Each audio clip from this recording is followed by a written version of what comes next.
In this video I'll show you 5 iconic weapons that you absolutely need to pick up during your new playthrough. Not only are these unique weapons with very special abilities, but they are also incredibly powerful in their respective weapon categories, making them perfect companions throughout the entire campaign. What's more, you can acquire all of them quite early on. Thus, they form the perfect starting arsenal for Phantom Liberty. And the best part, thanks to the changes in crafting introduced in Update 2.0, you can upgrade them all the way to the legendary rarity. A quick heads up, most of the weapons showcased here can be missed. This means if you progress past a certain point in the story, you won't be able to get these weapons unless you start a new character. Although Phantom Liberty is expected to introduce a way to retroactively obtain missed iconic weapons, the specifics of how this will work, how expensive it will be, and whether it's an exclusive feature for those purchasing the expansion remains unknown. So it's best to secure these weapons right from the start. Let's kick things off with the first weapon which you can get during the game's prologue, even before you see the Cyberpunk 2077 logo. In the last main mission of the prologue, the heist, it's quite easy to miss one of the strongest katanas in the entire game.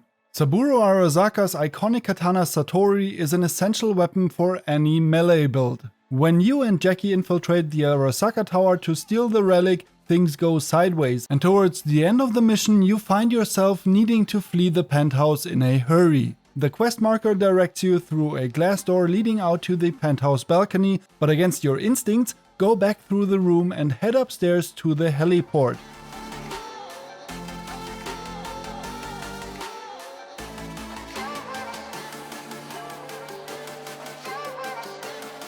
There you'll have to take out 2 guards, and then you can pick up the iconic katana from the UV on the landing pad. If you've already progressed past this point in the game, the katana will be lost for the remainder of your playthrough. Satori also has a unique perk that makes it so special. While it has reduced base damage, it compensates with a plus 500% critical hit damage. This unique trait is unparalleled in the game, making this weapon the ultimate choice for every samurai in Night City. If you've come across this video a bit too late, I have an alternative for you that you can acquire shortly afterward. The neon pink katana cocktail stick can be obtained during the main mission Automatic Love. During this mission you will be searching for clues inside the Clouds Club.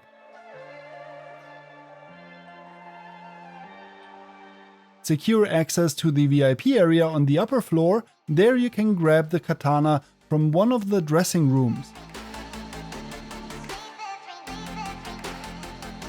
Of course, there are plenty more iconic and powerful katanas out there. Still, these are 2 with intriguing perks and impressive stats that you can get quite early on, well before starting Phantom Liberty, making them must-haves for anyone's arsenal. But since we're already discussing the Automatic Love mission, you should also make sure to grab a powerful iconic pistol shortly before this point. Unfortunately, this one can also be missed. If you progress too far in the main missions, the weapon will no longer be available at its location. At the beginning of the Automatic Love mission, you're required to meet with Evelyn at Lizzie's bar, where you'll be introduced to Judy. At the end of this mission segment, you're given some time to reflect before meeting up with Judy once more. This is precisely the window of opportunity when you can find the iconic pistol Lizzie in the club. Simply follow the path I'm demonstrating here, and just before you enter Judy's room, you can pick up the weapon from a table on your right in a separate room. Lizzie is a tech pistol, which means you can charge it by holding down the trigger to unleash multiple powerful rounds at once and even shoot through walls. Moreover, it deals additional thermal damage, has a chance to set enemies on fire, and boasts a significant headshot multiplier. It's undoubtedly a sleek and powerful firearm that will serve you well. Speaking of pistols, there's another intriguing option worth mentioning, a weapon that polarizes opinions for various reasons, as it has a character all its own. Of course, I'm talking about the iconic smart pistol named Skippy. Skippy is truly one of a kind. This weapon has its own personality and will either frequently make you laugh with its witty remarks or get on your nerves. It's subjective and everyone has their own take on it. Once you've completed the prologue, you can simply find Skippy lying on the street. To locate it, head over to Haywood, specifically to the fast travel point College Street. From there, follow the path I've marked here on foot. Hop over the fence and next to a corpse, you'll find the Smart Pistol model HJKE-11 Yukimura with the built-in AI called Skippy. During your conversation with Skippy, you'll have to make an essential decision. Skippy will ask you if you are a stone cold killer or a puppy-loving pacifist. If you choose stone cold killer, Skippy will automatically target your enemies' heads. However, if you select puppy-loving pacifist, Skippy will neutralize your adversaries by shooting them in the knees. But be cautious, you must choose the exact opposite firing mode than the one you actually desire. After 50 kills or incapacitated enemies, Skippy will switch modes, and this change is irreversible. So if you're in for some headshots, select the pacifist option, and if you want knee shots, go with the killer choice. This weapon also has additional unique features. Even though it's a smart weapon, you don't need the corresponding cyberware to utilize the Smart Link feature. Moreover, it scales with your level. This means it's entirely fine to pick it up early in the game, as it will always stay on par with your level. Without a doubt, this is a weapon that can carry you through the entire game, so you shouldn't miss out on it.